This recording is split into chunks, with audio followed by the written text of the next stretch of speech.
na ako nakagawa ng itlog na pula. Ayun o, mura lang ng ano o, 12.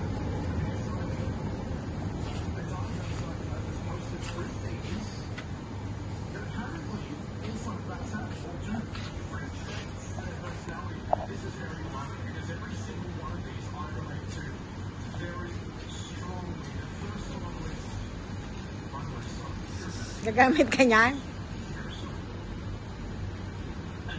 Yung ano, yung langis. Langis ang pinunta natin, hindi ko makabili ng... Ayun o. Parang ganun din o, ginawang ano.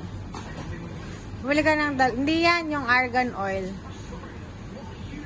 Dalawa. Dadalhin ko sa eskwelahan yung isa.